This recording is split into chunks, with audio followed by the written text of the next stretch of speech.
मित्रांनो, थंबनेल बघून तुमच्या लक्षात आलं असेल की आपण बेस्ट कॅमेरा फोनचा आज बोलणार आहे. चांगल्या कॅमेराचा फोन म्हणलं की आपल्याला पहिला आठवतो तो आयफोन. पण आता आयफोनचं सगळ्यांचंच बजेट नसतं. पण मग चांगल्या कॅमेराचा अँड्रॉइड फोन घ्यायचा म्हणलं तर तरी पण त्यासाठी आधी 30 ते 35,000 रुपये तरी घालायला लागत होते. पण हे आता आधीची गोष्ट झाली. आता 2026 चालू आहे आणि आता फक्त 20,000च्या आतच एकदम भारी कॅमेरा सेटअप देणारे स्मार्टफोन्स अवेलेबल आहेत. म्हणजे अगदी आयफोनला टक्कर देणारे नाही, पण अल्ट्रा HD फोटो आणि 4K रेकॉर्डिंग सारखे फीचर्स पण आता बजेटमध्ये मिळत आहेत. आता तसं तर मार्केटमध्ये 20,000च्या किमतीत ढिगभर फोन आहेत. म्हणजे एवढे सगळे ऑप्शन बघून अगदी कन्फ्युजन आहे अशी काहीतरी अवस्था होणं साहजिक आहे. पण या कन्फ्युजनवरचं सोल्युशन आहे. आमच्या टेकभारीच्या टीमनं गाळणी लावून तुमच्यासाठी या बजेटमध्ये खास असे स्मार्टफोन बाजूला काढले. हे स्मार्टफोन कोणते आहेत आणि यांचीच निवड का झाली हे बघूयात. मी सुदेश आणि तुम्ही पाहताय टेकभारी. ओके, तर स्मार्टफोनची निवड करताना आम्ही काय बघितलं? सगळ्यात पहिलं म्हणजे बजेट, जे आपल्याला 20,000च ठेवायचे, त्यापेक्षा जास्त वर जायचं नाहीये. दुसरं म्हणजे कॅमेरा, जो एकदम भारीच पाहिजे.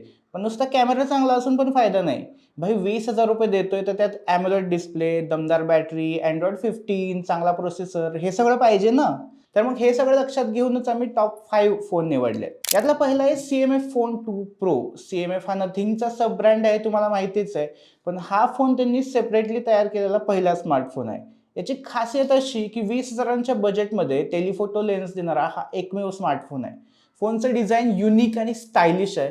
यात 50 मेगापिक्सेलचा मेन कॅमेरा, 50 मेगापिक्सेलची टेलिफोटो लेन्स आणि 8 मेगापिक्सेलची अल्ट्रा वाईड लेन्स असा सुपर सेटअप मिळतो. फोटोची क्वालिटी किमतीच्या मानाने खूप चांगली आहे. फक्त यात एक प्रॉब्लेम आहे की त्यात OIS सपोर्ट नाही मिळत. त्यामुळे व्हिडिओ म्हणावं तितकं स्टेबल येत नाही. बाकी यात 5000 mAh बॅटरी, डायमेन्सिटीचा 7300 प्रो हा प्रोसेसर, 120 हर्ट्झ रिफ्रेश रेट असणारा AMOLED डिस्प्ले, 3 वर्षाचे OS आणि सिक्युरिटी अपडेट्स, असे वेगवेगळे फीचर मिळतात. त्यामुळे एकूण 20,000 हा परफेक्ट पॅकेज आहे. या लिस्टमधला दुसरा स्मार्टफोन आहे रिअलमीचा P4. रिअलमीच्या P सिरीजमधले सगळे फोन अगदी मस्त आहेत.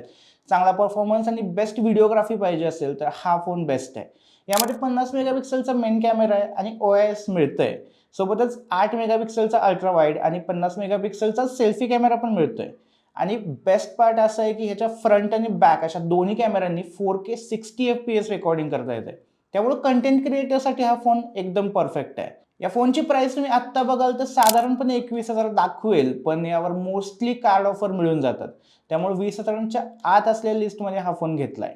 तुम्हाला जर रिअलमीचा ब्रँड नको असेल आणि चांगला परफॉर्मन्स आणि बॅटरी या दोन्ही गोष्टी महत्त्वाच्या असतील तर ओप्पोचा K13 हा फोन तुमच्यासाठीच आहे. यात पण तुम्हाला 7000 mAh एवढी मोठी बॅटरी मिळते, जी 80 वॉट फास्ट चार्जिंगला सपोर्ट करते. अर्थात रिअलमी प्रमाणे यात डायमेन्सिटी चिपसेट नाही दिला. ह्याच्यात लेटेस्ट असा स्नॅपड्रॅगन 6 Gen 4 हा प्रोसेसर दिलाय. या लिस्टमधल्या बाकी फोनप्रमाणेच यामध्ये 50 मेगापिक्सेलचा प्रायमरी कॅमेरा मिळतो आणि त्यात OIS सपोर्ट ही आहे. फोटोची क्वालिटी ही रिअलमी सारखीच मिळते. बऱ्यापैकी कॉन्ट्रास्ट जाणवणारे फोटो यात मिळतील. व्हिडिओच्या बाबतीत मात्र हा फोन कमी पडतो, कारण ह्याला 1280 पिक्सेल्स व्हिडिओ काढता येतात. 4K सपोर्ट यात नाही मिळत. पुढचा फोन आहे मोटोरोलाचा G96. मित्रांनो, मोटोचे फोन त्यांच्या क्लीन OS साठी ओळखले जातात. या फोनमध्ये तुम्हाला OIS असलेला 50 मेगापिक्सेलचा मेन कॅमेरा मिळतो. सोबतच 8 मेगापिक्सेल अल्ट्रा वाईड कॅमेरा पण यात दिलाय. डे लाईटमध्ये यात एकदम मस्त फोटो येतात. फक्त रात्रीच्या वेळी जर फोटो काढाल तर थोडाफार नॉईज दिसू शकतो. या फोनचं वैशिष्ट्य म्हणजे 20,000च्या आत बजेट असूनही IP68 वॉटर प्रोटेक्शन मिळतं. तसंच यात स्नॅपड्रॅगन 7S Gen 2 हा प्रोसेसर दिलाय. हा मीडियम गेमिंगसाठी चांगला फोन आहे. कॅमेऱ्याच्या बाबतीत तर बेस्टच आहे. या लिस्टमधला शेवटचा फोन बघायच्या आधी काही ऑनरेबल मेन्शन्स बघूया. विवोचा T4R आणि आयकूचा Z10R, ह्या दोन्हीमध्ये ब्रँडिंग सोडलं तर काहीच फरक नाहीये. शिवाय विवोचा T4 आणि आयकूचा Z10 हे दोन्ही फोन पण मोस्टली सेलमध्ये जर तुम्ही घ्यायला गेला तर 20,000च्या आसपास मिळून जातात. कॅमेऱ्याच्या बाबतीत हे फोन चांगले आहेत आणि त्यात बाकी फीचर्स पण चांगलेच दिलेत. आणि आता या लिस्टमधला शेवटचा पण फीचर्सच्या बाबतीत एकदम टॉपला असणारा फोन म्हणजे सॅमसंगचा A35. सॅमसंग फॅन्ससाठी तर या बजेटमध्ये हाच बेस्ट फोन आहे. पण एकूणच premium feel, IP67 rating, super AMOLED display अशा गोष्टी हव्या असतील तर या फोनशिवाय पर्याय नाही. या फोनमध्ये एक्झिनॉसचा 1380 प्रोसेसर दिलाय. हा फोन गेमिंगसाठी नाही पण डेली यूजसाठी आणि चांगल्या कॅमेऱ्यासाठी उत्तम आहे. यात 50 मेगापिक्सेलचा मेन कॅमेरा, 8 मेगापिक्सेलचा अल्ट्रा वाईड आणि 5 मेगापिक्सेलचा मॅक्रो असा ट्रिपल कॅमेरा सेटअप मिळतो. सोबतच 13 मेगापिक्सेलचा सेल्फी कॅमेरा यात दिलाय. Super AMOLED display, gorilla glass victus प्लसचं प्रोटेक्शन हे तर मिळतंच, पण सोबतच सॅमसंग 3 वर्षाचे OS आणि 4 वर्षाचे सिक्युरिटी अपडेट्सही देतंय. बेस्ट पार्ट म्हणजे या लिस्टमधल्या सगळ्या फोनपैकी केवळ हाच फोन असा आहे जो स्टेबल आणि कन्सिस्टंट कॅमेरा परफॉर्मन्स देतो. त्यामुळे फक्त कॅमेरासाठी तुम्ही हा फोन घेऊ शकता. बाकी सॅमसंग आहे त्यामुळे बॉक्समध्ये चार्जर मिळत नाही एवढं लक्षात ठेवा. थोडक्यात सांगायचं तर फंकी लुक आणि टेलिफोटो लेन्स हवी असेल तर CMFचा फोन 2 Pro निवडा. ड्युअल 4K 60 FPS आणि गेमिंगसाठी Realme P4 उत्तम आहे. क्लीन UI आणि प्रोटेक्शनसाठी मोटोचा G96 निवडू शकता आणि कन्सिस्टंट कॅमेरा परफॉर्मन्स तसंच लॉंग टर्म यूजसाठी सॅमसंगचा फोन तुम्ही निवडू शकता.